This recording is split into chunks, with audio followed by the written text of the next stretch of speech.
শুধু ঢাকা বিশ্ববিদ্যালয় নয়, পুরো বাংলাদেশের জন্য এক নতুন ইতিহাস তৈরি করলো ঢাকা বিশ্ববিদ্যালয় কেন্দ্রীয় ছাত্র সংসদের যে নির্বাচন। দর্শক, এখনও আছি ঢাকা বিশ্ববিদ্যালয়ের যে মল চত্বর রয়েছে, সেখান থেকে আপনাদের সাথে যুক্ত আছি আমি শাহিন আলম। আপনাদেরকে জানানোর চেষ্টা করছি যে গতকালকে সকাল 8টা থেকে অনুষ্ঠিত হওয়া ডাকসুর যে নির্বাচন এবং ডাকসুর যে কেন্দ্রীয় নির্বাচন এবং হল সংসদ নির্বাচন, সেটি কিন্তু বিকাল 4টায় শেষ হয়েছিল। সেই বিকাল 4টায় শেষ হওয়ার পরে আমরা দেখেছি যে শেষ হওয়ার পরেই কিন্তু ভোট গণনার কাজ শুরু হয়েছিল। ঠিক রাত 3টার দিকে আমরা কিছু সংখ্যক হলে যে হল সংসদ রয়েছে সেখান থেকে ফলাফল জানতে পেরেছি, কিন্তু তাদের যে সম্পূর্ণ যে ফলাফল, সেই সম্পূর্ণ ফলাফল কিন্তু আজকে সকাল 8টা 45 দিকে ডাকসুর যে নির্বাচন কমিশন রয়েছে তারা কিন্তু আনুষ্ঠানিকভাবে ঘোষণা করেছে। সেই নির্বাচনে আমরা দেখেছি যে শিবির সমর্থিত যে প্যানেল রয়েছিল, সেই প্যানেলে কিন্তু যে ভিপি প্রার্থী ছিল সাদিক কায়েম, এজিএস পদে মহিউদ্দিন খান কিন্তু বিজয় লাভ করেছেন।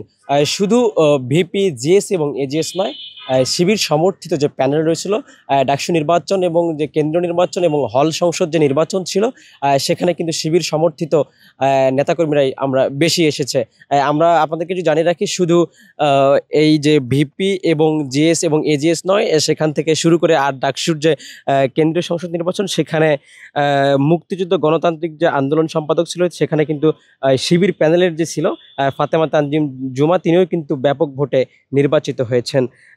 তাছাড়া বিজ্ঞান ও প্রযুক্তি সম্পাদক পদে Iqbal Haider, common room, reading room ও ক্যাফেটেরিয়া সম্পাদক পদে উম্মে সালমা, আন্তর্জাতিক সম্পাদক পদে জসিমউদ্দিন খান, সাহিত্য সাংস্কৃতিক সম্পাদক পদে মুসাদ্দিক আলী ইবনে মোহাম্মদ স্বতন্ত্র পদ থেকে কিন্তু তিনি জয়ী হয়েছেন। গবেষণা ও প্রকাশনা সম্পাদক পদে সানজিদা আহমেদ তন্নি স্বতন্ত্র পদ থেকে বিজয় লাভ করেছেন এবং ক্রীড়া সম্পাদক আরমান হোসেন, ছাত্র পরিবহন সম্পাদক আসিফ আবদুল্লাহ, সমাজসেবা সম্পাদক জুবাইর বিন নেসারি, তিনিও কিন্তু স্বতন্ত্র পদ থেকে নির্বাচন করে বিজয় লাভ করেছেন।